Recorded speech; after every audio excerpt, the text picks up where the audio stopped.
Ah, on est meilleur que ça, les gars, d'habitude, hein? On s'excuse. Ils sont pas stressés. On a 3 gars, t'es en train de perdre connaissance, esti. Comment ça va, boys? gars? Super. Ça va bien. Vous autres, ça va bien, boys? Yes. Ça va numéro 1. C'est correct, là, Tender? Là, Je suis rouge. Je suis rouge, c'est normal. C'est normal. T'as laissé du Gaviscon. Hey, la pizza, elle passe pas partout aussi, mais c'est pas grave. Si vous aviez vu à la vitesse qu'il a mangé ses frites, là, je pense que c'est ça le problème. Esti. Moi, non, on sait qu'il est capable. Hey, merci d'être là, les boys. Je pense que c'est pas méconnu, mais dans le sens que vous êtes une famille influente dans le hockey au Québec. Là, Lucien, tu as joué, tu as été agent aussi, tu as aidé avec Dom, tu as été scout à Vancouver. Chris, tu es scout avec les Sens, tu as été avec dans le junior majeur aussi pendant longtemps. Dom, tu es agent de joueur présentement avec des gars comme Tom Chabot. Vous avez un grand éventail de joueurs. T'sais, vous êtes marquant dans le hockey québécois en ce moment, puis on est content de vous avoir les trois en même temps. Tout ça part quand même du doyen qu'on voit à l'écran. Là. Parle-nous un peu, Lucien, là, de tes débuts, je pense, que le hockey junior. Comment c'était dans tes années avant de rentrer dans la Ligue nationale? Oh, ben, là, ça fait longtemps. Moi, j'ai commencé, je viens de Joliette. J'ai joué tout mon hockey mineur à Joliette. Puis, j'ai fait mon hockey, ma première année junior B, j'ai joué à Joliette à 15 ans. Puis, après ça, j'ai été repêché dans la Ligue junior majeure du Québec avec les Éperviers de Sorel, avec Rodrigue Lemoine. Et les Éperviers de Sorel, cette année-là, en 73-74, c'était probablement la meilleure équipe au Canada. Mais malheureusement, ça ne s'est pas réalisé. Mais on a encore un record dans la Ligue junior majeure du Québec pour 27 victoires consécutives dans ces années-là. Puis avec Pierre Larouche, Pierre Mondou, Jacques Cossette, Michel Désiel, on avait une équipe vraiment extraordinaire. Puis ça, c'était mon coup d'envoi dans la Ligue junior majeure du Québec cette année-là. Puis c'est ça, j'ai fait mes 4 années à Sorel et j'ai été repêché par les Rangers de New York en première ronde avec les Rangers de New York. C'est là que tout a commencé dans les nationales. On va revenir là-bas, parce que d'après moi, tu dois avoir des anecdotes, là, un jeune Québécois avec les Rangers de New York. Mais moi, je veux savoir un peu, puis vous pouvez embarquer les gars, bien évidemment, là, mais quand tu as eu tes enfants, tu as 2 gars, on s'entend que tu es une personne de hockey. Ça a commencé comment? Là, les gars, voyaient-tu une pression? Voulaient-tu être comme leur père? Puis, à un moment donné, dans l'entrevue, il va falloir que tu dises c'était lequel qui était le meilleur, mais ça, on se gardera un petit jeu pour chanter. Ouais, celle-là, c'est facile. C'est facile. C'est facile, il n'est pas là. C'est parce que s'il demandait, il te le dirait. Non, moi, je pensais que vous vouliez dire je pensais que Max voulait dire comment ça s'est passé quand il y a eu des enfants dans la Ligue nationale. J'allais dire, c'est là que la pente a commencé à descendre. C'est vrai que ça fait mal, hein, ça. Je suis parti de 9 buts à 8 buts par année, moi, quand j'ai eu mes enfants. T'es constant. Non, mais... C'est une vraie question. C'est une vraie question. Ah moi, j'ai jamais eu de pression à mes gars pour pouvoir jouer au hockey. C'est sûr que quand ils ont commencé à jouer, je jouais pour les Canadiens de Montréal. Quand Christian a commencé, il a commencé avec le comité des jeunes de Rosemont, Christian et Simon. Il était tout jeune, il avait 5 ans, je pense. C'était la première fois qu'il a embarqué sur la glace. Mais tu sais, moi, j'ai pas vraiment jamais mis de pression. C'est sûr que je les encourageais. J'aimais ça de les voir jouer et tout, mais mon père venait me voir, il ne m'a jamais coaché, mais il ne m'a jamais coaché parce qu'il ne voulait pas mettre le père qui coachait J'ai eu un de mes frères qui m'a coaché, mais c'est pas mal tout. Alors, j'ai fait pas mal, j'ai laissé aller, puis je les ai encouragés le plus possible. Je ne sais pas ce qu'ils en pensent, là, mais c'est ça qui est arrivé. C'est sûr que quand tu as des enfants, j'ai eu des jumeaux quand ils sont venus au monde. Les premiers, quand ils sont venus au monde, c'était facile, joueur, ça. C'était un petit peu plus. Les 2 en partant, là, quand tu n'es pas habitué de 2 en partant, c'est un peu plus compliqué. Mais donc. Quand une routine, un pre-game routine. Ouais, la pre-game routine a cassé un petit peu. Comment comme kid, tu sais, justement, Chris puis Dom, là, whatever, qui est en premier, mais. Comme kid, tu sais, de rentrer dans les vestiaires, c'est quand même des équipes, là, on parlait des Rangers, on parle du Canadien, c'est hot en tabarouette pour des jeunes de venir dans les vestiaires avec des légendes, des vedettes de même. Oui, ben, tu sais, je ne sais pas si tu voulais partir, là, mais tu sais, nous autres, on ne s'en rendait pas vraiment compte. Dans le fond, c'était des amis, des collègues à mon père, c'était tout. Là, tu rentrais dans une chambre, là, puis c'est juste un autre gars, là, peu importe c'était qui, Guy Carbonneau, Chris Nyland. Puis il jasaient. Là, on était connus à New York, ils nous appelaient le Wrecking Crew quand on rentrait dans la chambre. Est-ce qu'on mangeait toute la gomme puis on volait toute le tape qu'on pouvait? Là. Ouais, puis l'autre affaire, dans le temps, moi, souvent dans les pratiques, là, et surtout des optionnels ou des pratiques, moi, je les emmenais souvent avec moi, les trois, les deux ou les trois. Puis, c'est avant, je sais que maintenant, ils ont. Les enfants, même si je les emmène, je veux quelqu'un qui s'en occupe. Dans le temps, c'était les trainers, qui n'étaient pas trop contents. Les trainers venaient me chercher, ils disaient ils sont en train de se battre, je ne sais plus quoi faire. C'est clair, mais c'est ça, comme Chris il a dit, c'était vraiment ça. Là, c'était tellement naturel. On a tellement été élevés là-dedans, c'était tellement comme. C'était simple, c'était comme un way of life. Là. Mes frères autres ont été un petit peu plus vieux, les autres ont été un peu plus affectés par les déménagements de Montréal, de New York, après ça, de Toronto, Québec. Moi, je suis un petit peu plus jeune, j'étais encore comme c'était plus mollo. Là. Mais j'ai eu la chance, par contre, à Québec, je dirais, c'est là que tous les optionnels. Moi, je faisais la routine d'avant-game, tout ça, avec les Nords. Je me rappelle de ça.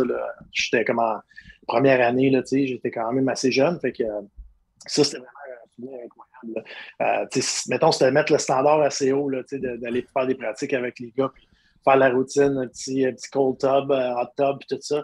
Là, tu arrives dans le junior majeur après, tu te dis comment ça, il n'y a pas ça, c'est pas la même affaire. J'étais habitué à ça, là. Comment ça, c'est pas là, ça? Oui, puis dans le temps, il n'y en avait pas trop de cold tub. Non.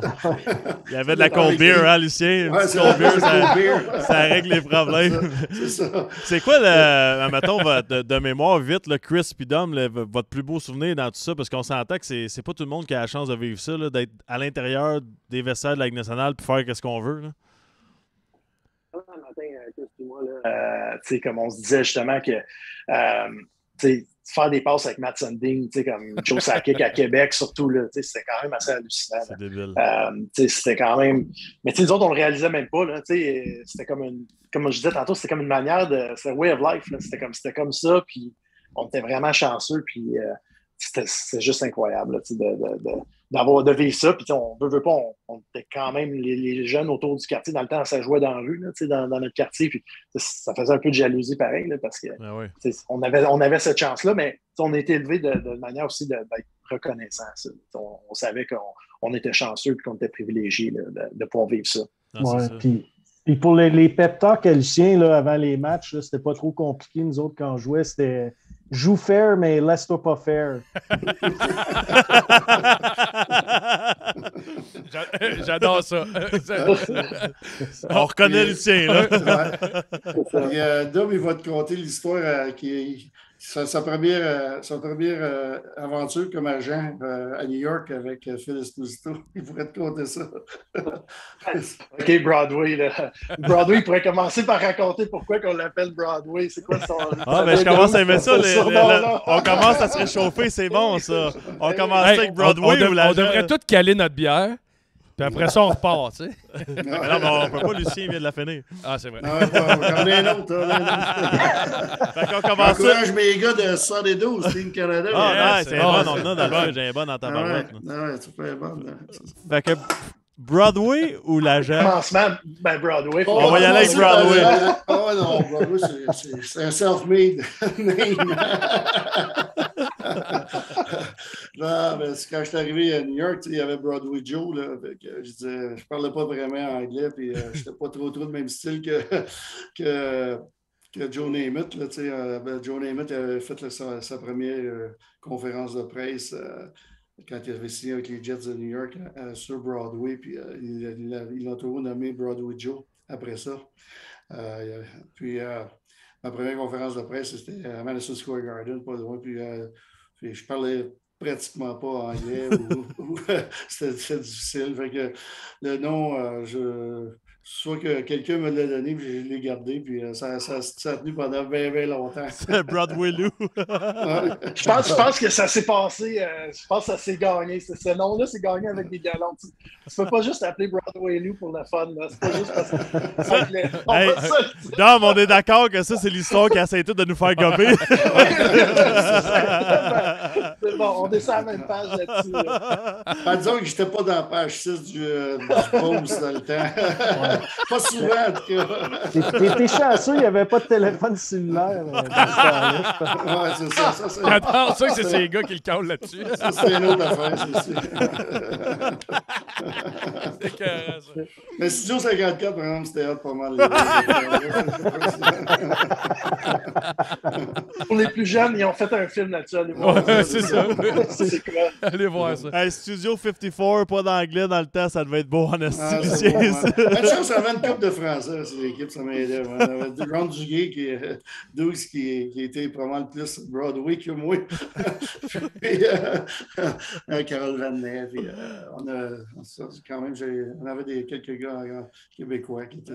J'adore quand ils parlent des souvenirs, on les voit passer dans tes yeux. Ouais, c'est ça. Ouais, mais c'était une expérience incroyable. J'ai aimé tellement ça que j'ai retourné une deuxième fois. Ça, c'était carré. Puis là, ton agence a parti quand, Dom, avec tout ça. Là? Ça, c'est la deuxième fois que j'ai retourné là-bas. Ouais, c'est ça, c'était la deuxième fois. C'est quoi, c'était en 87, 88? Phil était GM en quelle année? Puis, en 87-88, avec Bergie, qui était là. Puis Guy Lafleur était revenu dans ces années-là. Oui, c'est 88-89, je pense. Parce que... Ouais, puis Phil Esposito, cette année-là, je pense qu'il avait fait une vingtaine, 25 ou une trentaine d'échanges dans l'année. En tout cas, c'est incroyable. Il a échangé bien des gars de mineurs, des choses de même. Puis il y avait bien des gars qui avaient changé de club. Fait que Dom... on s'est fait faire le commentaire qu'il y a beaucoup de Deblois sur le chat, donc on salue, ça doit tout être de la famille. On dit que non, il essaie tout de retrouver Lucien. Ça vient, c'est écrit papa. Lucien, ferme les lumières. C'est tout, ça finit par... c'est pas si pire que ça. Ça finit tout par Studio 54. Je peux te dire qu'il y avait des caractères pas mal plus vifs que moi. Ça dit tout, papa. On va s'arrêter à ce commentaire-là. Bon, fait que Phil Esposito. C'est ça. L'histoire. Mais Chris, il s'en rappelle plus parce que Chris, c'était le grand frère, même si les deux, c'est des jumeaux. Chris, c'était un peu comme le protecteur. Ouais, Dom n'était pas vieux dans ce fois-là. Ouais, il avait peut-être 4 ans à peu près, je pense. Vas-y, Chris, call ça. Ouais, Chris, il peut plus le compter que moi. Moi, j'étais pas là. Simon, on se battait comme d'habitude dans la chambre pendant la pratique. Puis Dom, il était là, puis il traînait autour. Puis Phil Esposito, il a passé dans la chambre. Puis là, vu qu'on savait c'était qui Phil Esposito, nous autres, on était un petit peu plus vieux. Fait qu'on a arrêté un petit peu de niaiser. Puis il nous a jasé, demandé là, hey guys, how are you doing and all that. Puis Dom, tout de suite, il parle tout de suite, puis il dit dans le temps, il venait d'échanger, c'était Don Maloney, je pense, qui venait de se faire échanger. Fait que Dom, il dit Phil, why do you trade Don Maloney? Fait que là, l'autre, tout surpris par ça. Puis là, évidemment, nous autres, on était plus vieux. On voulait se cacher. Là, on essayait de se sauver, là, moi et Simon. Puis Dom, là, il tenait tête. Puis l'autre, il essayait d'y expliquer. Tu sais, il parle à un petit gars de 4 ans. Ben, tu sais, dans l'hockey. Fait que Dom, il répond ben, t'es mieux de ne pas échanger mon père, en tout cas. J'avais déjà l'appel du défendeur. Déjà agent, tu sais. Le contraire de Denis Lemieux. Don't trade me right now. Don't trade my dad. C'était écœurant. Mais justement, Dom, tu parles, tu avais ça dans le sang. C'est quand tu as joué junior majeur, tu as joué universitaire, tu as eu une bonne carrière comme joueur. Puis c'est quand que tu as décidé justement d'aller dans ce branche-là d'agent de joueur? En fait, c'est ça. C'est dans mes dernières années là, à Rouen. À un moment donné, des blessures, tout ça. J'ai fait des commotions. Puis à un moment donné, tu viens que tu réalises que tu ne joueras pas dans le national. J'avais 19-20 ans. J'ai eu quand même des try-outs. D'ailleurs, on était ensemble au camp des recrues des Canadiens. Je pense que c'était votre Guillaume, tu venais de le faire drafter. Puis tout ça pour dire, mais j'étais déjà mis en droit. J'avais déjà comme mon plan de fait. Fait que moi, quand j'étais jeune, l'école, c'était important là, pour notre mère, plus que pour notre père, mettons. Là, quand on était junior puis quand on était plus jeune. Fait que c'était vraiment ça, moi. J'ai comme réalisé, je ne jouerai pas dans la Ligue nationale, fait que je ne réaliserai pas ce rêve-là, mais comment que je fais? Je travaille-tu pour une équipe où je veux représenter des joueurs? Puis je trouvais que au niveau d'être agent, tu peux toucher un peu tout. Tu fais du scouting, tu fais la négociation de contrat. Puis, fait que c'est un petit peu plus ça là, qui me parlait. Fait que c'était vraiment quand j'ai arrêté de jouer à ma deuxième année d'université pour les GGs, puis j'ai tout de suite commencé ça. Là. Fait que j'avais 22 ans là, quand j'ai commencé. C'est-tu toujours l'objectif de rester agent à vie, admettons, ou on veut prendre un step et être directeur général ou comme ton frère Chris qui fait, est-ce que ça t'intéresserait à un moment donné ou toi, t'es fixé là et tu veux pas bouger de là? Faut jamais dire jamais. Là, c'est sûr que les agents, là, depuis une couple de mois, là, sont quand même devenus populaires là, au niveau de au niveau surtout des rumeurs, mettons, là, pour tout ce qui est management et tout ça. Mais c'est sûr qu'on touche à tout là, comme agent de joueur. Fait. Mais pour le moment, moi, j'aime ça être à la maison. Je contrôle de mon horaire. J'ai 2 enfants, une fille de 10 ans et de 6 ans. Fait que, moi, ça me permet d'avoir de la flexibilité. Fait que, à date, ça va super bien. Puis, on est en train de bâtir de quelque chose de super là, avec mon partenaire, avec Jonathan Lachance au Québec. Là, fait que ça va bien. Fait que je ne suis pas là encore. Là. Puis toi, Chris, tu as commencé quand? Toi, je pense que tu t'es rendu compte plus tôt, par exemple, que tu n'allais pas jouer en nationale, mais... il est devenu dépisteur à 10 ans. Un petit peu plus vieux, là. J'étais pas très bon avec la rondelle, moi, mais je donnais des bons cross-checks dans le temps. Non, moi, c'est plus autour de 14 ans. Là, quand mon père a arrêté de jouer, j'allais voir beaucoup de matchs juniors majeurs avec. C'était soit à Beauport ou partout au Québec. J'avais commencé à travailler avec les Nordiques en 94. 94. Puis j'étais dépisteur pour les Nordiques. Puis Christian venait avec moi. Vas-y, hein? C'est ça. C'est ça. J'allais voir des games avec lui. L'intérêt a commencé comme ça, à parler avec les autres dépisteurs que ça faisait longtemps qu'ils travaillaient pour des équipes là, comme qui travaillent encore pour qui travaillent encore. Ouais. Fait que, ça a commencé de même. Puis, il y a mes histoires, qu'est-ce qui se passait. Il y avait l'après-game. Ouais. Mais après ça, dans le fond, je suis comme retourné. C'est Doom, quand il a commencé comme agent, il m'envoyait sur des petites missions de jet 3A de temps en temps. Puis c'est de même j'ai décroché une job avec c'était les Wildcats de Moncton au départ. Là. Puis ça a commencé de même. J'avais à peu près 26-27 ans là, à l'époque. Je pense que j'ai recommencé quand je suis tombé vraiment dans le scouting. Ça arrive-tu souvent qu'il y a un joueur que toi tu vois que tu veux amener à Ottawa qui est client de Dom, admettons? C'est à cause de moi qui est ça. Là. Ça, là, j'ai perdu le gars qui me filait. Là. Il est plus dans le junior. Dans le temps, il voyait plus jeune. Là, ils ont tous des agents dans le junior. Fait que là, ça ne marche plus. Là. Ça va te prendre Si on se fie à ça, ça va te prendre un scout POI. C'est quasiment, effectivement, rendu ça. Là. Non, mais justement, Chabot, là, j'avais recommandé fortement à Doom, puis il était hésitant un petit peu. Il était sûr qu'il y avait un agent, puis je le gossais. Je dis, si tu t'appelles pas, tu ne le sauras pas. Fait que, ils ont décidé de faire l'appel, puis ils sont avec Thomas. Là, ils travaillent avec Thomas depuis ce temps-là, là, dans le fond. Ça, c'est avant qu'on l'ait repêché. Parce que moi, j'étais à Saint John aussi, puis on l'avait repêché en 2e ronde à l'époque. C'était tout le scout en chef qui avait bâti l'équipe. Chris, qui était fort, cette équipe-là, l'année qu'ils ont gagné toutes. T'étais pas là. T'étais à Shawi, non? En 2017, ça? Ouais, avec Thomas, puis... Oui, c'était pas juste moi, là, tu sais, c'était... non, ça, les années 2011-2012, là, ça, c'était Christian Vermette qui était là avant ça, puis il y avait... tu sais, ça avait été... voyons... c'est quoi son nom? Norm Gosselin. Norm Gosselin, c'est ça qui était là avant ça. Là. Fait que les autres, c'est eux qui ont vraiment bâti l'équipe pour ces années-là, là, avec Huberdeau. C'est ça. Toi, tu étais à Moncton dans ces années-là. Oui, moi, j'étais à Moncton dans ces années-là. Il a gagné avec Moncton aussi. Ils ont gagné le championnat de la Ligue. Oui, ça, c'était l'année d'avant. 2 bagues avec la Ligue, là, lui.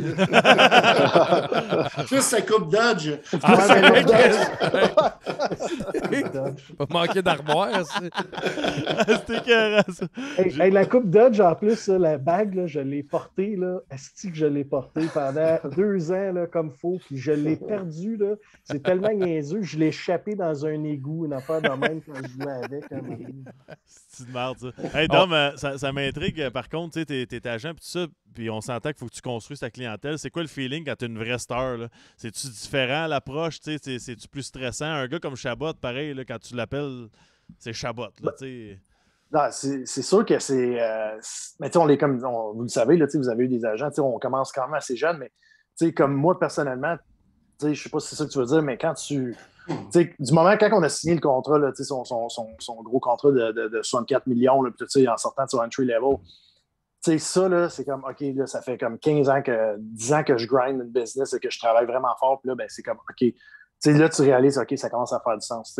J'avais David Savard aussi, sa vie, il avait quand même déjà, il générait quand même du bon revenu, il était déjà établi dans la Ligue nationale, mais d'avoir... Mais tu jouer à Columbus, on s'entend, c'est un petit marché qui c'est pas tellement connu, une fois par année, mais d'avoir un gars quand même proche, un gros nom, puis les World Juniors que Shabby avait connus, c'était incroyable. Fait que déjà là, il avait commencé à se bâtir son nom. Fait que c'est sûr que je veux dire, ça aide, puis ça permet de respirer un peu, de dire OK, bon, mais là, ça fait du sens. Là, je fais pas ça pour rien. Là. C'est une bonne. Dans le fond, des fois, tu demandes-tu, mettons, tu as un joueur qui t'intéresse à Chabot, hey, peux-tu lâcher un coup de fil à un kid ou on fait ça ou. Hein? Non, c'est du OK, c'est bon. Hey, Lucien! Excusez mon partenaire. Non, mais excusez mon partenaire, je vais changer de sujet. Vous êtes les 3 des gars de hockey. Justement, on parle des kids d'agents et tout ça. On met-tu trop de pression sur nos kids? On va-tu les chercher trop jeunes? Tantôt, on riait là, d'aller chercher les gars puis oui comme agents, mais c'est quand même presque une réalité. Là. C'est-tu comme rendu fou un peu la patente? Ou? Ah, moi, je le pense. Personnellement, je pense que c'est vraiment débile. Premièrement, des fois, tu parles à des parents, puis je parle en général, là, je parle à des parents, un petit gars, il a 11 ans ou 12 ans, puis il est sûr que le kid, ça va être un sure shot. C'est sûr qu'il ne sera pas. Il y a tellement d'intangibles, tout. Ils n'ont pas besoin d'argent. Ils ont besoin de la guidance de leurs parents jusqu'à arriver à 14. Je pense que Bantam 3A, deuxième année, probablement le maximum qui devrait être commencé à se faire recruter pour avoir un agent. Je pense ça. Ouais. Pour moi, personnellement. Puis même des fois, peut-être midget 3, ça serait encore mieux. Parce qu'au final, l'agent, il est là pour le push pour le junior. Oui, c'est ça. Mais une autre affaire, c'est parce que ça finit pas. Il y a des... toutes sortes de. Ils se font tellement solliciter qu'ils deviennent qu'ils ne savent plus où se donner de la tête, là, les parents. Puis je trouve que c'est. Mais c'est une chose c'est une question d'éthique. Puis l'éthique avec les agents, il faudrait qu'il y ait une. Je ne suis pas sûr qu'il faudrait qu'il y ait une entente puis qu'ils respectent ça, mais je ne suis pas sûr que c'est un free enterprise. Hein, c'est un marché ouvert, puis ils vont y aller au plus fort de la poche présentement. Parce que je pense que c'est en Suède ou autre qu'il y a un règlement, je pense 14 ou 16 ans, que tu ne peux pas approcher un jeune. Là. Exact. C'est en Finlande, comme nos partenaires en Finlande, on a un groupe qui travaille, nous autres, justement, on a une couple de jeunes qui se développent, tout ça, là, qui sont dans le pro maintenant. Oui, il y a ça, mais même encore là, ça devient toujours une question de, il peut y avoir un ami d'un ami à quelque part qui peut parler de quelque chose. Fait que il va toujours avoir du monde pour contourner puis jouer ses règlements pareil. Là, mais la réponse est oui, c'est trop jeune. Il n'y a aucun doute là-dessus. Là, mais il y en a pour qui ont besoin d'aide. Il y en a. Tant ou son temps que c'est comme naturel puis organique. Moi, ce que j'aime pas, où est-ce que la business s'en va, c'est le monde, les agents qui vont arriver à une famille vont dire OK, moi, je vais payer ça. Moi, ça ne coûtera plus rien pour jouer au hockey. Ça ne marche pas. Ça, c'est pas un modèle qui fait du sens parce que, c'est pas bon pour le jeune. Tu achètes des familles, ça ne marche pas. Là. Ça, c'est surtout là le problème. En même temps, il y en a qui en ont besoin parce que la réalité, ça coûte cher jouer au hockey. Ça se peut-tu qu'il y ait comme un niveau d'agent aussi? Parce que, moi, je me rappelle dans ma jeunesse, j'avais un agent. Quand je suis transféré pro, j'en ai eu un autre. Le gros agent que j'avais, par exemple, moi, c'était Don Meehan. Je suis pas sûr qu'il m'était très utile à 15 ans. J'aurais peut-être eu besoin d'un gars qui avait d'autres choses à faire que s'occuper de Steven Stamkos, admettons, tu sais. De m'aider à appeler l'équipe pour d'autres situations puis m'aider à grandir comme joueur. Moi, je trouve que quelqu'un qui est top agent dans la Ligue nationale, il me semble que si t'es Ovechkin puis Crosby ou whatever, le gars de midget 3, il est un peu moins important. Là. Ah, ça, c'est sûr à 100%, il n'y a pas de doute là-dessus. Mais en même temps, comme tu dis, peut-être que tu avais. Ben, c'est pour ça, toutes les agences, tous les modèles, là, que ce soit les CA, puis tout ça, les boîtes qui sont un peu partout en Californie, ils ont tous des gens qui travaillent pour eux autres au Québec. Là, vous savez, c'est souvent assez comme ça parce que c'est un modèle que tu n'as pas le choix. Tu ne peux pas être partout dans ce milieu-là. Comme dans le mien, il peut pas. Il y avait à un certain moment donné, il y avait 100 quelques joueurs dans le national. Il ne peut pas. Il ne peut pas aller faire du minor midget à Toronto le vendredi soir puis aller. C'est ça. C'est pas réaliste. Là. Mais ce qui m'avait choqué, c'est que quand j'étais dans la Ligue nationale, il s'occupait du gars budget 3 avant moi. C'est là que tu as commencé à comprendre. J'ai compris. Lucien, je veux t'entendre parler. Tu as été en finale de la Coupe en 79 avec les Rangers. 86, gagné la Coupe Stanley. Ça devait être... Tu vis ta première émotion avec les Rangers, tu perds en finale, tu gagnes à Montréal en 86. Ça doit être, le feeling doit être double, justement, d'y avoir goûté puis d'avoir attendu si longtemps aussi entre les deux. Oui, parce que, c'est ça. Moi, j'avais 21 ans avec les Rangers quand on s'est rendu en finale de Coupe Stanley. Inattendu à ma deuxième saison dans la Ligue nationale. On avait eu une saison correcte, mais pas, on n'était pas la meilleure équipe. La meilleure équipe de la Ligue, c'était encore le Canadien. Puis dans notre division, c'était les Islanders de New York, qui étaient meilleurs que les Flyers et tout. Puis, nous autres, on a eu des séries, des bonnes séries. Puis on a battu les Islanders en 5 ou en 6, je pense. Puis c'est là que on se ramasse en finale de la Coupe Stanley. Tu as 21 ans, tu te ramasses en finale de la Coupe Stanley. Gagne le premier match à Montréal 5-2. Puis après ça. 54 en revenant. Ça, c'est après les Islanders. Après qu'on ait battu les Islanders, on est allé célébrer au 54, mais on n'avait pas gagné la Coupe Stanley encore. Broadway Lou, il les a sortis en esti, pantalon éléphant, là, c'est sûr et certain. Avec la cravate plage, puis là, mais non, mais c'est ça qui tu te ramasses en finale, puis là, tu perds, tu es tellement sur un high. Puis là, cette année-là, en 79, printemps 79, Ken Dryden n'avait pas eu des gros playoffs. Il avait battu Boston en overtime, mais il n'avait pas été si bon que ça. Nous autres, on l'avait battu 5-2 le premier match au Forum. Puis, une histoire vraie, c'est Bonnet Larocque qui est cédulé pour partir le match à deuxième game. Que nous autres, on est contents parce qu'on sait qu'on a encore des meilleures chances de battre Buddy que Ken Dryden. Puis, Doug Risebrough, dans le warm-up, il shoot le puck, un slap shot dans le front. Dans le temps, il y avait un masque, un petit masque collé dans la face. Il l'a assommé bien. L'autre, il envoie Ken Dryden. Pas capable de jouer Ken Dryden en back. On a scoré sur le premier lancé. Puis après ça, on n'a plus de chaud pas de la série. Mais c'est ça, c'est la première. C'est sûr que c'est arrangé, les gars. On dit on sort la rock ici. Ouais, c'est ça.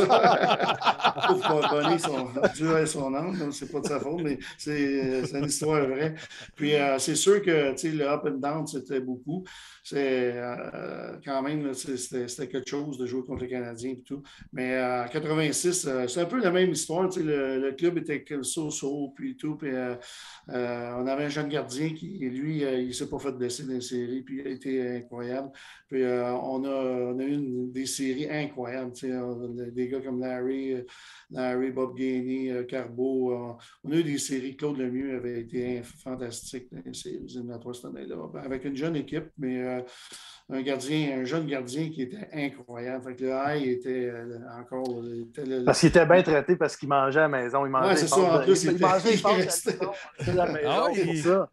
Oui, Patrick est resté la première année chez nous. J'avais un petit bachelor, puis on voyageait ensemble. Tout. Ah ouais? Il venait s'ostiner avec eux autres là, pour jouer au hockey sur le Nintendo. Puis des choses j'avais jamais entendu ça. Patrick vivait chez vous. Ça, attends une minute, là. Ça, il doit y avoir quelque chose là-dedans. Une petite histoire, là. Patrick vivait chez vous, là. Attends une minute, là. C'est pas rien, là.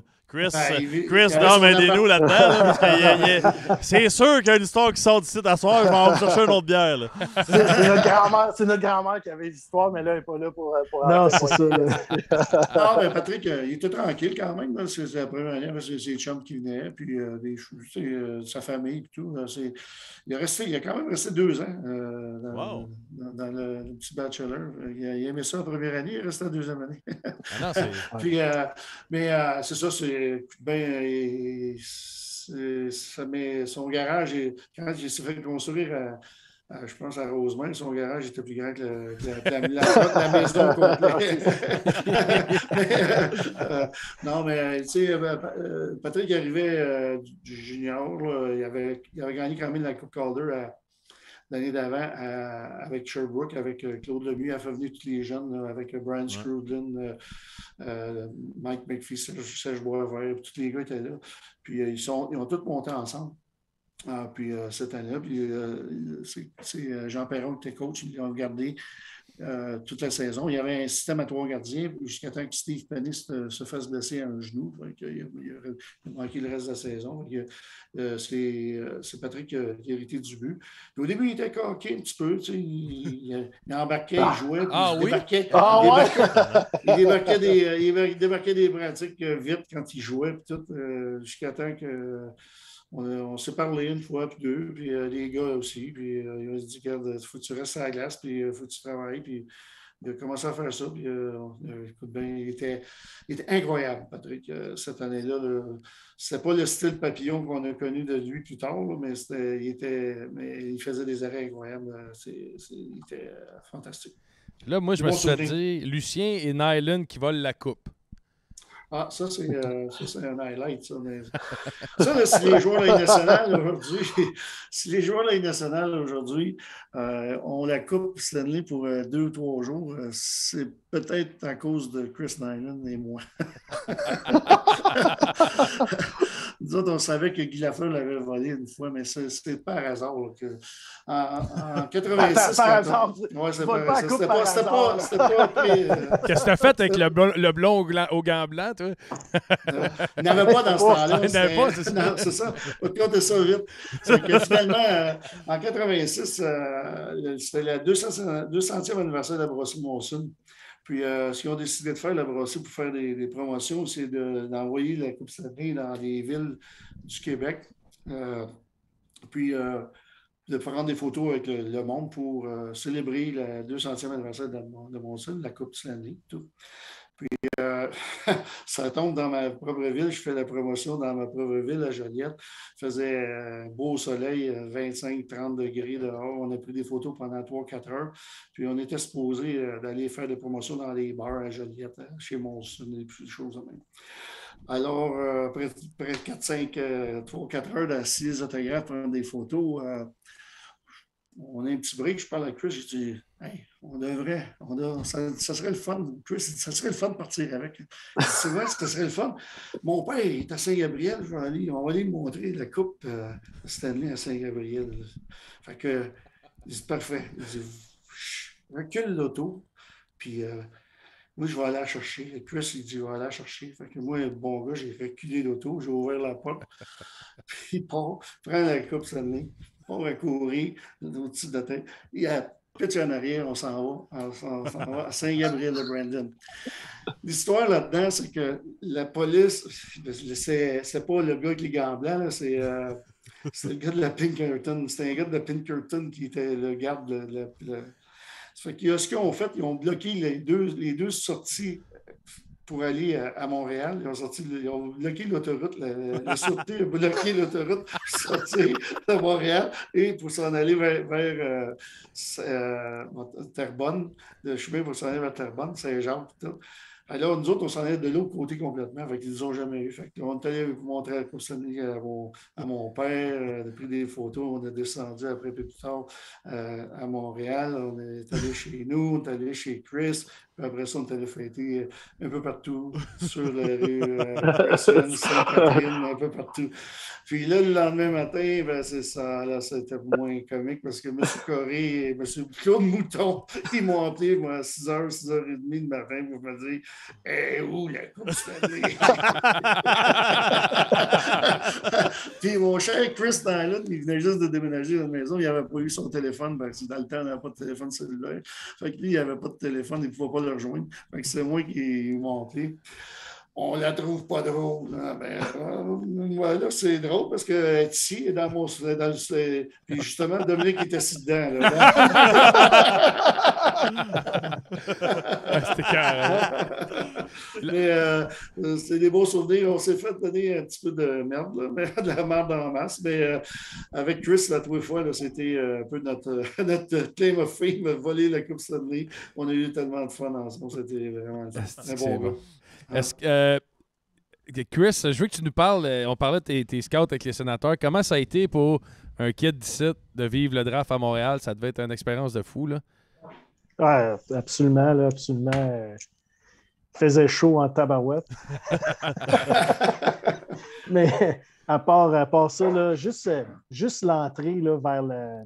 Quand tu arrivais vers le Centre Bell, puis là, il y avait le tapis rouge où ce qui nous faisait passer. Puis là, il y avait des fans partout. Puis là, ils veulent te donner la main. Ils ne savent même pas t'es qui. Puis les gens sont super excités, là, sont passionnés au bout, là, les fans de Montréal. Là, fait que c'était spécial, là, c'est certain. Là, puis ce retour au bercail, là, pour moi, c'était seulement mon deuxième draft en live, là, moi, depuis que j'étais avec les Sénateurs. J'étais allé à celui-là à Vancouver. Là, il y a eu la pandémie, donc j'ai été chanceux. J'ai pu faire ceux-là à Ottawa avec les gars parce que les Canadiens, ils pouvaient aller à Ottawa pour le draft. Là. Ouais. Mais le faire à Montréal, c'est exceptionnel. Là. C'est un beau moment. J'ai une belle photo avec ma nièce, là, la fille Adoum, là, sur le stage, qui était runner pour les Panthers de la Floride, là, Jeanne, justement. Parle-nous donc un peu, Chris, à la table. Comment ça se passe comme la veille ou la semaine avant? T'sais?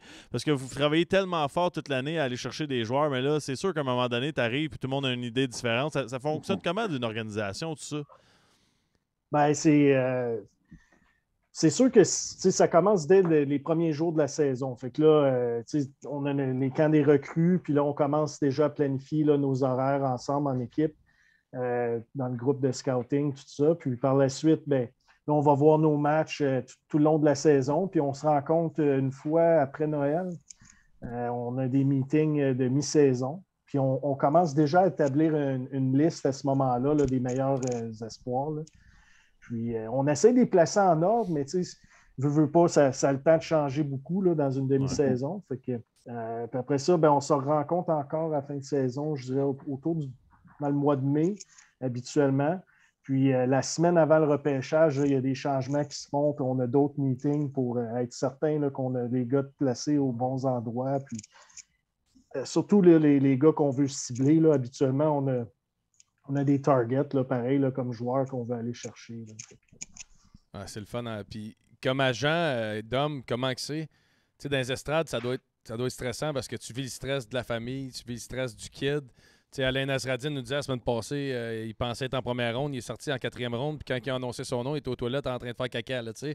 Là, t'es comme, Chris, il est où? Tu sais, c'est-tu arrivé des affaires de même avec des joueurs? Oui, c'est arrivé. Mais non, mais cette année, c'est sûr, comme Chris dit, c'était spécial. Là. C'était comme le retour à normal en plus là, cette année.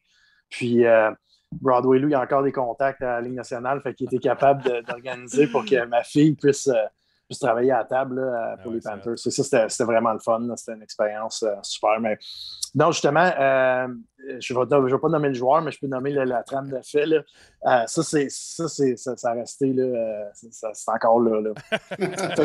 C'était ton premier draft? C'était mon premier draft. C'était un de mes premier ou deuxième draft. C'était à Montréal. Fait que, j'avais un joueur qui était comme quand même bien en but. C'est mon premier. Je venais de commencer, mais j'avais quand même recruté quand même des bons groupes. Le David Savard s'était fait repêcher cette année-là. D'ailleurs, je n'ai même pas pu profiter du moment quand il s'est fait drafter parce que j'étais en gestion de crise là, quand Dave s'est fait drafter.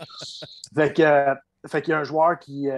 Après la première ronde, je me rappelle, on avait dit aux jeunes, puis ils pensaient sortir, on avait dit regarde, c'est pas grave, c'est le draft, on ne contrôle pas ça. Tu vas te faire drafter demain, tout va être correct. Le lendemain matin arrive. On savait là, qu'on s'en allait à la guerre. Là.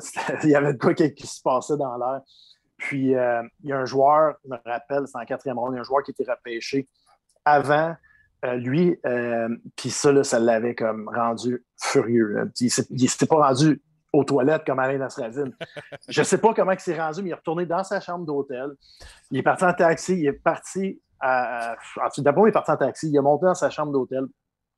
Puis pendant qu'il était dans sa chambre d'hôtel, il se fait drafter. Puis je me souviens, Stéphane Leroux, il était là.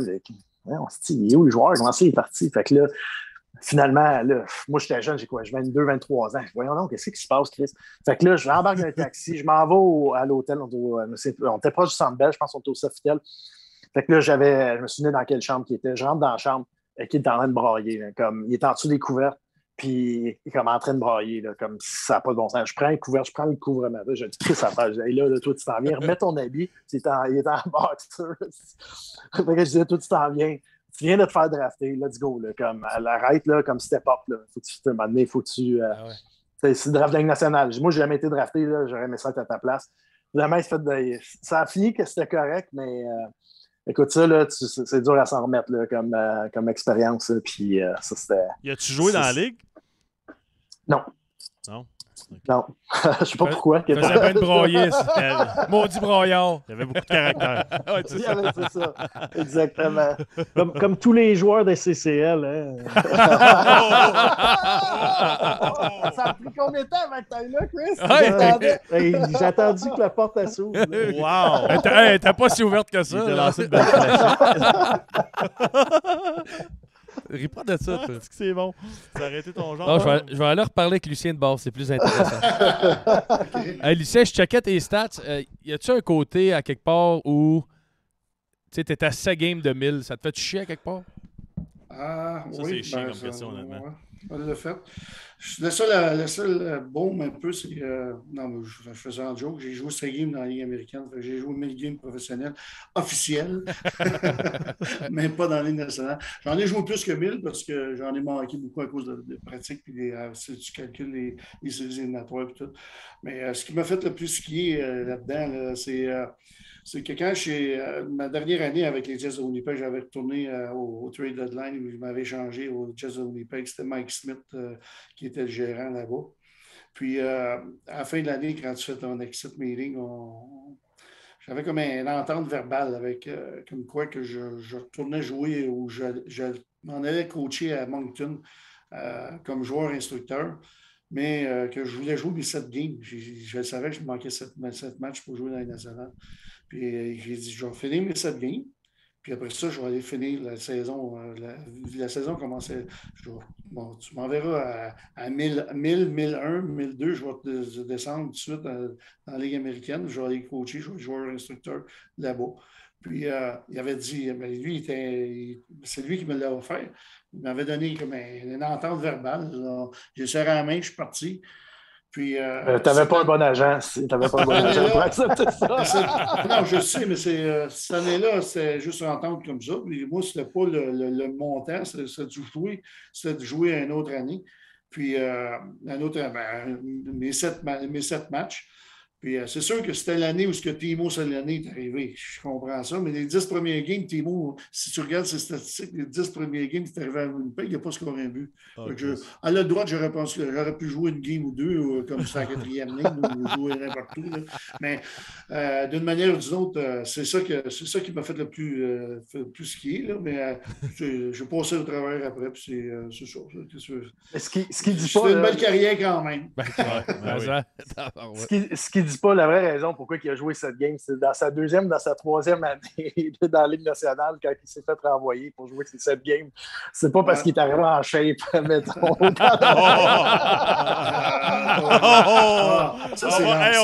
On va vous laisser parler. Tu vas partir de la chicane dans la famille. J'adore ça. Non, mais c'était ma 2e année, mais en tout cas, je t'ai pas dire quelque chose. Là, je dois m'ouvrir la langue. On veut l'entendre ici. Broadway, qu'est-ce que c'est passé? Broadway, il y avait trop de 54 ou? Non, j'ai juste. Il m'avait envoyé. On avait un surplus de liés droits cette année-là, puis j'avais pas joué une game ou deux. Fait qu'il m'avait envoyé pour me mettre en shape. Ce que j'étais pour dire, j'ai pas refusé l'assignement dans la Ligue américaine pour une semaine ou 10 jours. Hey, Lucien, je veux t'entendre là-dessus. Puis, on a parlé de lui beaucoup là, dans la dernière année. Guy Lafleur, toi, tu as eu la chance de jouer avec dans 3 équipes. C'est quand même particulier. Là. Seul joueur dans la ligue. Seul joueur dans la ligue. Tu dois avoir vu, d'une certaine façon, trois côtés de lui. Si on s'entend que Guy à Montréal... j'avais joué aussi avec pendant 2 semaines de temps, 2-3 semaines de temps avec lui, avec Hockey Canada, avec Team Canada en 81 au championnat mondial. En 81 au championnat mondial en Suède, à Stockholm. Puis, moi, j'ai eu la chance de jouer avec Guy avec Montréal. Après, il a pris sa retraite à Montréal au mois de novembre. Puis, il est revenu après. J'ai eu la chance de le connaître. Je n'étais pas un de ses amis du proche, mais je pouvais me considérer comme un ami. Quand je l'appelais, on se parlait. Quand il était... J'ai eu le privilège de jouer avec. Je faisais toujours des jokes. Il me suit par tout ce que je vois là, après. Ça devait être bizarre pour toi de le voir dans une autre uniforme que le Canadien, pareil, comme teammate.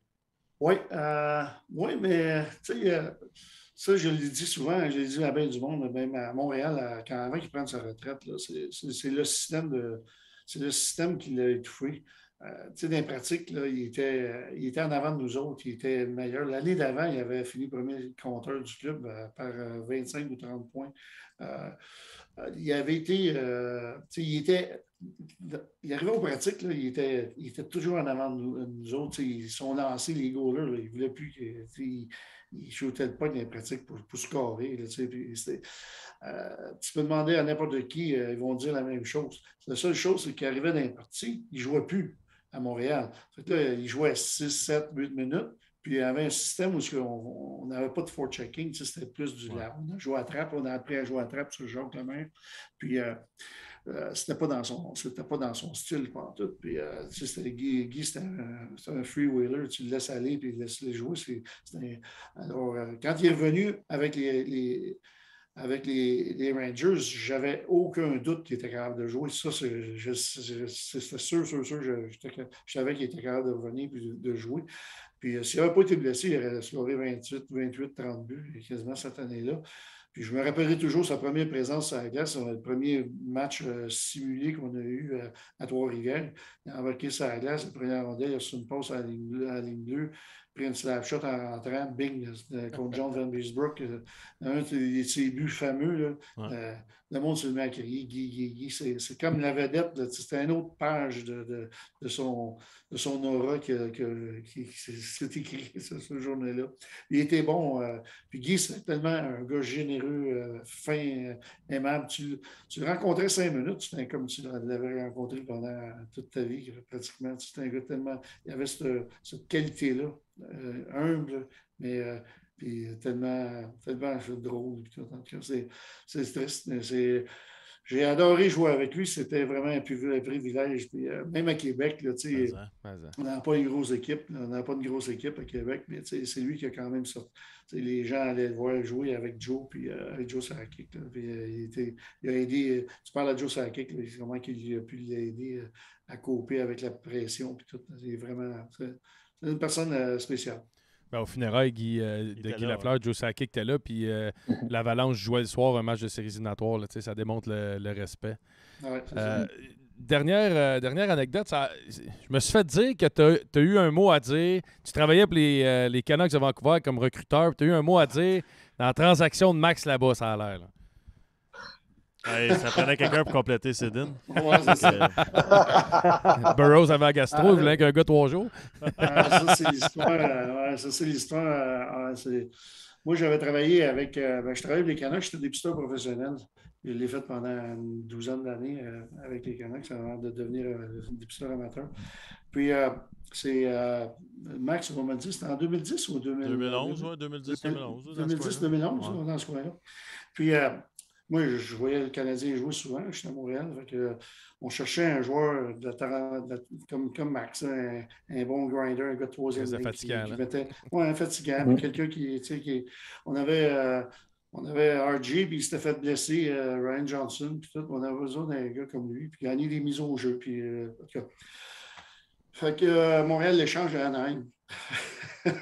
Il l'échange, c'était fait échanger à Anaheim. Fait que le premier Ah match. ouais, j'ai joué à Nîmes. Je pense que tu as été échangé contre le gars qui broyait au draft. Fait que c'est ça.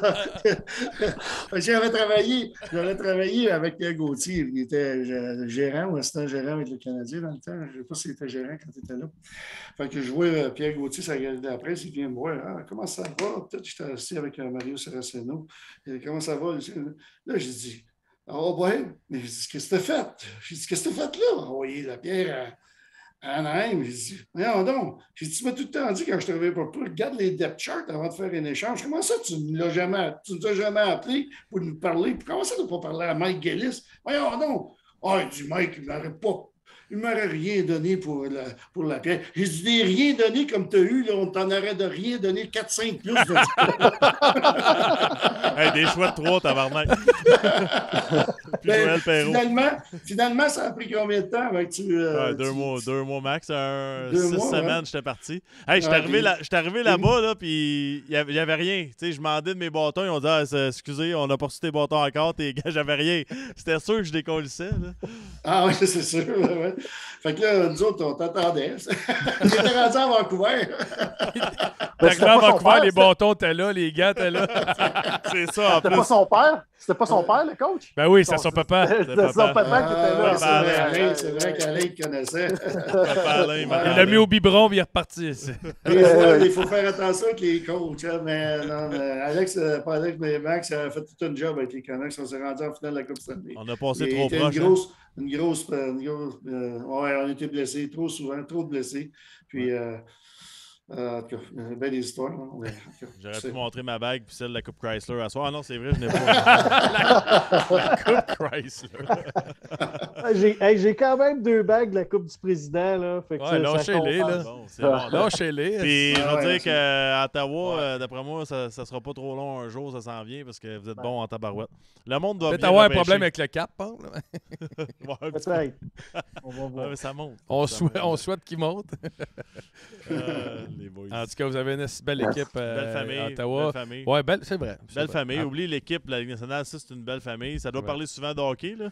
Ça doit un petit peu. être Faut de temps en temps. Ouais, c'est ça. Ouais. C'est plate que l'autre, ils sont pas là. Showtime, on a Showtime, Broadway. C'est quoi les autres surnoms, s'il vous plaît? Lui, c'est Chief. Le Chief. Ouais, le Chief, c'est qui l'autre? Ils m'en ont pas trouvé encore. On peut-tu... Non, tu sais quoi? Va falloir te trouver un surnom. J'adore ça. Merci les boys d'avoir pris le temps. C'est très, très apprécié. Merci à vous. C'est légendaire, ces trois-là.